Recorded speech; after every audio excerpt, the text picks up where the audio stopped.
I'm 35 years old, single, and just an ordinary company employee. No girlfriend, and certainly no plans for marriage. I have no desire to get married or high career aspirations. All I have is an appetite. While my colleagues are sprinting towards a bright future of getting married and advancing in their careers, I spend my days with no motivation. Even my colleagues in the same department never approach me for anything other than work. I handle my job competently, never arriving late or making mistakes. I don't aim for a perfect score, but I always maintain a passing grade. I never make an effort to communicate actively, so I've become a complete outsider. My only pleasure in my life is playing with my 3-year-old niece, Emma. I lost my father at an early age, and my mother passed away due to illness just a few years ago. Emma is the child of my sister, Rose, who's my only family. The moment Emma was born, I became a doting uncle. This weekend, I have plans to go to the zoo with Emma and Rose.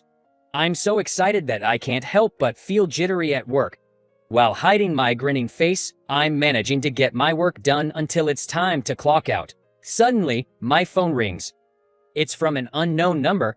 Wondering who it could be, and I answer the phone. Surprisingly, it was from the police. Sorry for the sudden call, this is the police. Are you related to Ms. Rose Wilson, specifically Mr. Jacob Wilson? Yes. I found myself forgetting I was at the office and let out a loud yell. The officer on the phone told me that my sister and Emma had been in an accident and rushed to the hospital, and I was urgently requested to come to the hospital, and after giving me the hospital name and address, they hung up. I stood there, dazed and unable to grasp what was happening. But then, I felt my shoulder tapped by someone. Turning around, my immediate female boss stood there with a serious looking. What happened? I wanted to tell her that my sister and niece had been in an accident and were rushed to the hospital. But perhaps I was more shaken than I thought. I was at a loss for words and couldn't speak properly. I don't usually converse much with my female boss, which probably made me feel anxiety, and I ended up explaining with an unusually large amount of gesticulation. Come down, I understood. Go to them now. I thought I was maintaining my composure, but my heart was pounding so hard. Apologizing to my female boss and colleagues, I quickly gathered my things and rushed out of the office. Rose and Emma had been looking forward to going to the zoo. There's no way anything could go wrong.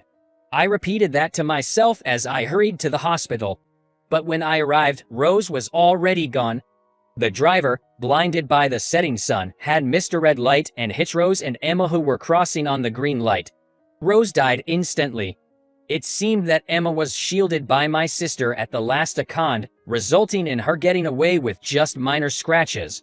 Overwhelmed by the shock of losing my only sibling, I found myself lost for words. However, there was no time to be swallowed by the sadness of my sister's death. There were so many things that needed to be done. I had to take it upon myself to contact relatives, arrange for my sister's funeral, and handle various other formalities. Jacob, let's play. I'm sorry, Emma. I've got some stuff to do. So after this, all right. Okay. Emma, still unable to understand her mother's death, was playing innocently. It was heartbreaking to see her like this. After the funeral, which was conducted without any issues, a family meeting was held to discuss the future. The topic of discussion was who will take care of Emma. It's impossible for us. We're already strapped for cash as it is. As everyone hesitated and grappled with the idea of taking her in, suddenly, all eyes were on me. Jacob, you should take him in. What? Caught off guard by the sudden proposal, my voice cracked. Sure, I'd played with Em a lot, but taking care of her is a completely different from playing. I wasn't even used to doing housework or cooking for myself, let alone raising a child. I didn't have an ounce of confidence in it. Emma seems to like Jacob. I think it would be all right. Yes, it would definitely be for the best. Without even asking for my opinion, the conversation moved forward, and before I knew it, all the relatives had left. Without anyone to consult with, a new life began for me and Emma. I attempted to secure a spot in a daycare near my workplace during the morning period, but the lack of availability was disheartening. The daycare that Emma had been attending was too far from my house.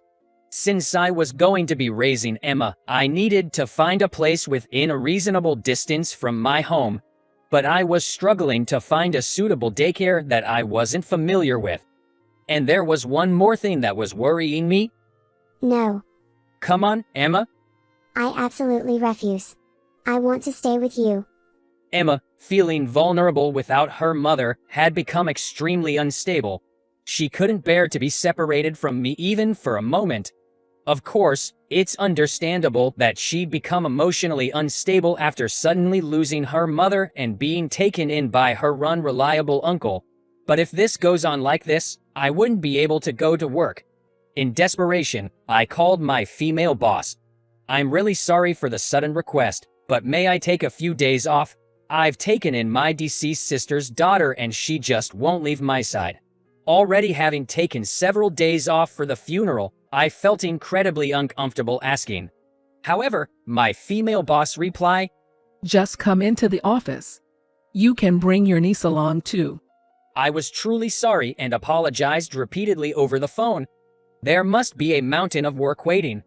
Everyone must be working desperately to cover for me. The next day, I headed to the office with Emma. As I walked into the office with a nervous look, all eyes were instantly on me. I immediately apologized. I'm sorry for taking so many days off. As I bowed with Emma in my arms, the clacking of high heels drew nearer. It was undoubtedly my female boss. I was sure I was about to be scolded. As I timidly looked up, I was surprised to see my female boss with an extremely cheerful expression. Welcome, what's your name? We've got some really yummy treats. Want to try some? My name is Emma. I want to eat some treats, Tilda.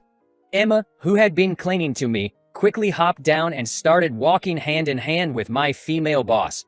That was the start of my colleagues crowding around Emma one after another.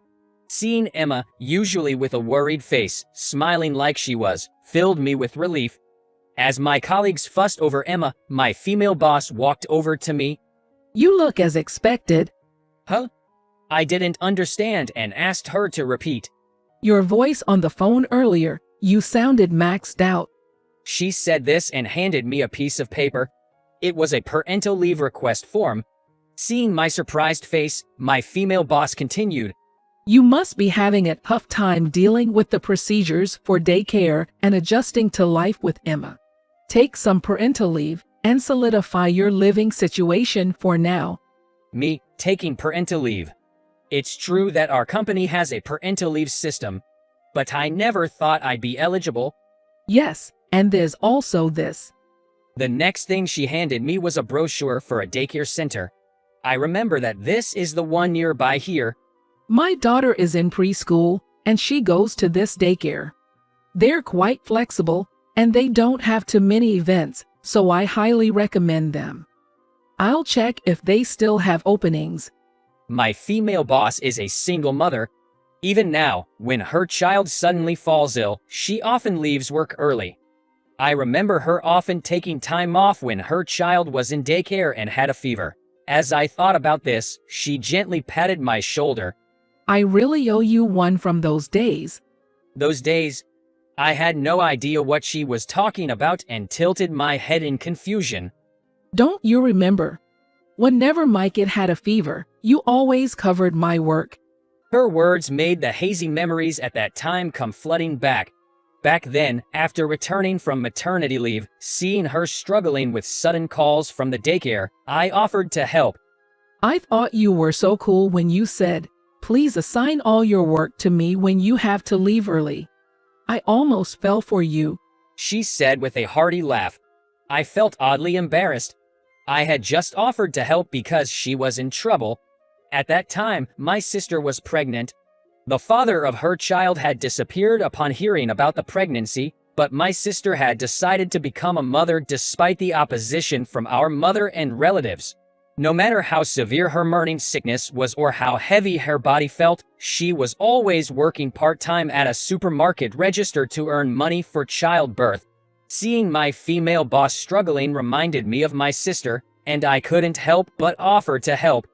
Now it's my turn to help you. But I don't really need. First, take your parental leave. That will give you plenty of time, and then you can slowly take care of everything. Are you sure that's okay? I couldn't believe the situation and asked her. Of course, it's okay. And if you're having a hard time, you should consult with me sooner. Do you think I'm an unreliable boss? When I hastily denied it, she smiled contentedly. I haven't done anything worth such praise. Honestly, I just helped out. Being thanked every time made me feel awkward, and I would often respond dismissively. Yet, I was genuinely happy to know she felt like that. I've always been averse to attracting attention and always tried to remain unnoticed at work. I'm not good with people, and I struggle with conversation. For the first time, I realized that there's someone who appreciates me so much, despite my shortcomings. Jacob, look. I got a lot of candies. I was pulled out of my reverie by Emma's voice. With a joyful grin, Emma ran towards me with holding full of sweets. That smile? This is the real Emma's smile. During our time of mourning, her smiles always seemed tinged with worry. Seeing her smile, so genuine and carefree, my eyes welled up. If you really want to work, I can assign you some tasks that you can do at home during your parental leave. But right now, you should give the first priority to Emma. That's an order from your boss. Yes, thank you so much. I replied, bowing my head energetically. I successfully took parental leave and slowly enjoyed my time at the daycare, the paperwork, and my time with Emma. Emma seemed to like the laid-back atmosphere of the daycare where my boss's child went. As for me, I decided to work flexibly, sometimes going into the office and sometimes working from home, always prioritizing Emma, who could be a bit unstable. I owe all this to my female boss and my colleagues. I'm still not great at communication, but there have been some changes recently. Hey, Jacob, what's for dinner at your place tonight? I'm thinking about making some seasoned rice. Wow, you're good at making such elaborate dishes. What are you talking about? I just add some rice seasoning and turn on the rice cooker. I'm relieved to hear that. I have one-on-one meetings today, so I'll be leaving an hour earlier. Got it. I have mine the day after tomorrow, so don't forget please, okay? Like this, my female boss and I have had many opportunities to talk about time-saving housework and cooking. Despite being my boss, we are both single-parent, in a sense, comrades in arms. There's never a shortage of things to talk about when it comes to our kids. But that's not the only change. Jacob, can you finish that work and still make it in time for pickup? If I can't finish in time, I'll bring it home, so it's fine. What do you mean it's fine? Give it to me. I'll do half. My junior colleague snatched half of the files from my desk. I was taken aback for a moment, but I quickly opened my mouth. Thank you. No problem. My colleagues, who had seen me struggle to ask for help, started offering their assistance more frequently. It became commonplace for them to forcefully take work from me, even when I was clearly overwhelmed. I still find it incredibly awkward to express my gratitude. But when I say thank you, my colleagues always respond with a happy smile. I am able to do my work and live with Emma because of their support and help. It's all about mutual support. If it wasn't for this experience, I might have gone on without realizing such warmth of people. From now on, I want to give back what I received, protect Emma in place of my sister, and live on with determination,